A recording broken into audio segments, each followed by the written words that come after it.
Salut, c'est Trado, je suis content de vous retrouver pour la mise à jour de la préparation de la semaine de trading sur indice et euro-dollar. Et on va commencer tout de suite par le France 40 équivalent CFD du CAC 40. On fait le tour des tendances pour débuter les données journalières. On voit que nous sommes au-dessus de la M200, de la M50, de la M20 et de la M7 qui montent. Autrement dit, la tendance de long terme, la tendance de fond, la tendance générale et la tendance immédiate sont haussières sur cette unité de temps. Les traders aiment bien dans ce genre de circonstances se mettre dans le sens de la tendance, donc clairement ça veut dire acheter. Première solution sur cette unité de temps, attendre que l'on revienne sur la résistance journalière des 70,80, 70,00 pour acheter.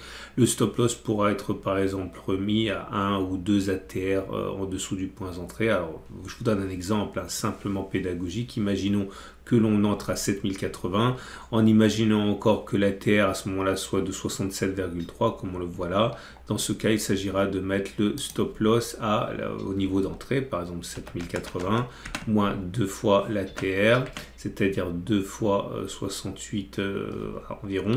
Ça veut dire 6944. Donc dans cet exemple, le stop se mettrait ici à 6944. C'est simplement un exemple. On peut prendre un ATR à 1, un stop loss avec un ATR à 2, à 3, à 1,5, ce que vous voulez.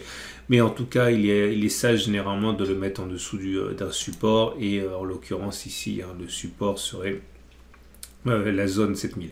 Alors j'ai mis résistance parce que il est toujours possible d'avoir une fausse cassure, mais il faut bien comprendre qu'on a cassé cette résistance. Donc normalement c'est déjà un support. On peut même déjà le mettre puisque encore une fois, à moins d'une fausse cassure, la résistance a changé de polarité. Maintenant c'est encore une fois un support. Ceux qui veulent spéculer à la baisse par contre seraient peut-être inspirés d'attendre une autre unité de temps parce qu'il n'y a pas de résistance qui soit sur cette unité de temps ni sur une unité de temps supérieure, donc ça rend la spéculation à la baisse un petit peu risquée. On regarde ce qui se passe sur les données intraday.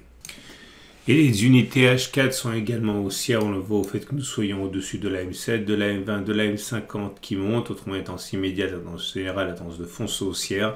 On a fabriqué une résistance ici H4 à 7097, 7087, le support immédiat est à 7007, 7000 points environ. Ceux qui veulent se mettre là aussi dans le sens de la tendance peuvent par exemple tenter d'initier un achat au cas où l'on passerait au-dessus des 7098 environ ici en clôture. Le stop loss sera traditionnellement mis en cas de retour en dessous de la zone bleue, toujours avec le même système d'ATR. Je dis encore une fois simplement pour l'exemple, imaginons que l'on achète à 7112, c'est complètement illustratif et donné à titre d'exemple. Imaginons que l'on achète à 7112. Si on met le stop loss cette fois-ci à un ATR par exemple, imaginons qu'à 7112 l'ATR soit de 21,2, ça voudrait dire avec un stop loss à 7091 environ ici, voilà, juste en dessous de la résistance. Alors attention, par contre là on serait encore dans la résistance, donc il serait peut-être plus sage de prendre 2 ATR ou 1,5 ATR pour être protégé par un support. Mais encore une fois c'est simplement un exemple. Autre solution, attendre un retour sur le support H4 des 7007, 7000 et initier une position acheteuse avec un stop loss pareil en dessous du support H4 en utilisant l'ATR. Maintenant, il faut bien comprendre que toute cette zone orange est une zone de support, donc n'importe quand on peut envisager d'acheter si on a un biais aussi en mettant quand même un stop loss en dessous de la zone bleue, ça serait plus prudent. Pour terminer, ceux qui veulent initier une position vendeuse peuvent peut-être le faire sur cette zone H4 des 7,97, 70,87. C'est une résistance, mais c'est une résistance qui est fragile puisque c'est une résistance sur une unité de temps où les tendances sont haussières. Donc il faut bien comprendre que spéculer à la baisse en mettant un stop loss en cas de clôture au-dessus de la zone bleue, on peut encore une fois utiliser la TR mais au-dessus. Je vous donne un dernier exemple. Regardez, imaginons que l'on spécule à la baisse maintenant, on est à 7085. L'ATR actuellement il est à 21,4, donc 7085 plus 21 puisque c'est au-dessus. On mettra le stop loss à 7106 environ. Là, voilà, c'est simplement encore une fois à titre d'exemple et purement pédagogique. On passe à l'Allemagne 30. Et l'Allemagne 40, équivalent CFD du DAX 40, est également en tendance haussière avec des cours au-dessus de la M200, de la M50, de la M20, de la M20, de la M7 qui montent. Donc tendance de long terme, tendance de fond, tendance générale et tendance immédiate sont haussières. On a cassé la zone orange ici qui était une résistance à 16,087, 15,980. Elle a donc théoriquement changé de polarité en devenant support. Certains peuvent envisager d'acheter sur ce niveau. Ils prendront soin de mettre un stop loss. Et par exemple, le stop loss peut être mis à 1 ou 2, 1,5 ATR, bref, mais quelque part en dessous du support orange. À noter également, on y arrive doucement là. Et on peut noter également que si on allait chercher le support intermédiaire des 15,790, 15,710, là aussi on pourrait envisager d'acheter en mettant un stop loss en dessous de la zone bleue. Spéculer à la baisse me semble plus risqué en ce sens que nous n'avons pas de résistance sur cette unité de temps et encore moins sur l'unité de temps inférieure. Donc il est toujours possible de spéculer à la baisse, mais il faut comprendre que c'est sans doute plus risqué. Et pour les données 4 heures, la tendance de fond est haussière en au-dessus de la M50 qui monte, la tendance générale est haussière en au-dessus de la M20 qui monte, la tendance de long terme est haussière car on est au-dessus de la M200 qui monte. Par contre, la tendance de très court terme, la tendance immédiate, est plutôt neutre, voire baissière, avec des cours en dessous de la M7 qui descend. On est néanmoins globalement en tendance haussière, donc ceux qui veulent acheter attendent sans doute soit une réaction, soit dès maintenant un achat sur le support journalier des 16,087, 15,980. Attention, on peut s'enfoncer dans cette zone et même aller chercher le support H4 des 16,007, 15,993. Le stop loss ou stop de protection peut être mis en dessous de cette zone orange. Autre solution pour les acheteurs, attendre que l'on clôture au-dessus de la résistance H4 1626, 1607, stop loss, stop de protection en cas de retour en dessous de la résistance H4. Ceux qui veulent spéculer à la baisse, on l'a compris, peuvent tenter leur chance sur la résistance H4 des 1626, 1607, stop loss en cas de retour au-dessus de la zone bleue. Mais il faut comprendre que c'est un trade qui est dangereux en ce sens qu'on est déjà sur une zone de support où les achats à bon compte peuvent être réalisés. Et on passe au Wall Street, équivalent CFD du Dow Jones. La tendance là aussi est haussière pour le long terme, haussière pour le fond, haussière pour la tendance générale et neutre pour la tendance immédiate, voire même baissière puisque nous sommes en dessous de la M7 qui a une pente légèrement négative. Le prochain support est à 35 770, 35 880. Autre support, le support hebdomadaire 35 650, 35 450. Dans les deux cas, ce sont des résistances qui ont été cassés, qui ont donc théoriquement changé de polarité en devenant support. Ceux qui ont un biais haussier attendront sans doute que l'on revienne sur le support journalier 35 770, 35 880 pour acheter. Ils mettront souvent un stop loss, un stop de protection en cas de passage en dessous du support journalier des 35 770, 35 880. Selon la méthode, par exemple, de l'ATR que j'ai évoquée en début de vidéo. Autre solution, attendre que l'on revienne sur le support hebdomadaire des 35 650, 35 450 pour passer à l'achat avec un stop de protection mis de la même manière en dessous de la zone grise. Dernière solution, acheter en cas de passage au-dessus de la résistance journalière des 36 575, 36 390. Stop loss en cas de passage en dessous de la zone orange.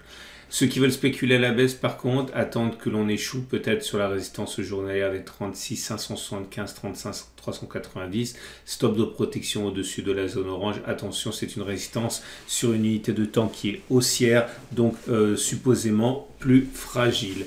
On regarde les données H4. Et sur les données H4, la tendance est plus difficile à établir. On est au-dessus de la M200 qui monte, donc la tendance de long terme est haussière. Mais on est en dessous de la M50 qui monte, donc la tendance de fond est neutre, au-dessus de la M20 qui descend, donc la tendance générale est neutre, et au-dessus de la M7 qui monte, donc la tendance immédiate est haussière. Bref, beaucoup de traders vont sans doute attendre de se réfugier sur les unités de temps supérieures. Par exemple, certains voudront acheter sur le support journalier des 35 770, 35 880. D'autres préféreront spéculer à la baisse sur la zone de résistance journalière des 36 575, 36 390. Dans les deux cas, les stops de protection devront se mettre par-delà les obstacles graphiques, clairement un stop loss en dessous du support journalier 35 770, 35 880 ou au-dessus de la zone de résistance journalière 36 575, 36 390. Et on passe à l'US Texan en tendance de long terme haussière, tendance de fond haussière, tendance générale haussière, tendance immédiate neutre, puisqu'on est au-dessus de la M200, au-dessus de la M50, au-dessus de la M20 qui monte, mais au-dessus d'une M7 qui descend.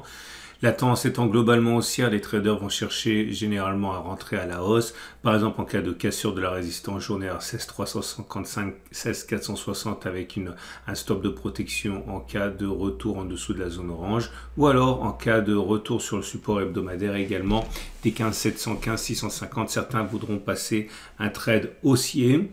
À noter que ceux qui veulent spéculer à la baisse ont plus de difficultés sur cette unité de temps car la seule résistance immédiate est à 16355, 16460 qui est une résistance sur une unité de temps haussière, ce qui est donc dangereux pour initier un trade baissier.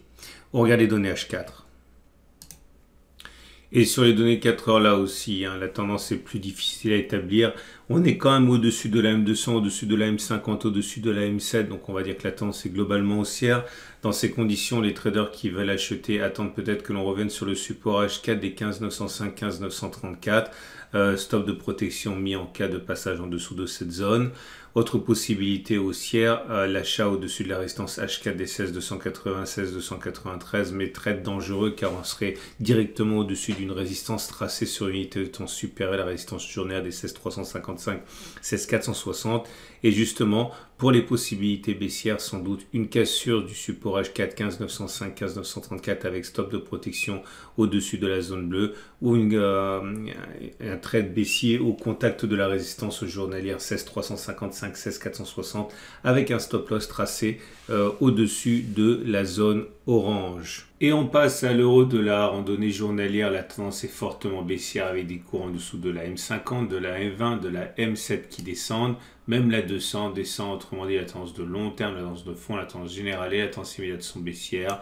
Les traders cherchent donc avant tout à trouver des points d'entrée à la baisse. Ça sera par exemple le cas si on revient sur la résistance journalière hebdomadaire des 1,1525, 1,1570, stop de protection en cas de passage au-dessus de la zone grise. Ceux qui veulent acheter ont plus de difficultés sur cette unité de temps. Il vaut mieux se reporter sans doute à l'unité de temps inférieure. Et pour les données 4 heures, la tendance est là aussi très fortement baissière. Ceux qui veulent adopter une position justement dans le sens de la tendance attendent soit que l'on casse le support H4 1,1445, 1,1432, stop de protection au-dessus de la zone bleue. Autre solution, un retour sur la grande résistance H4, mais globalement toute la résistance zone orange grise, avec un stop de protection au-dessus de cette zone de résistance.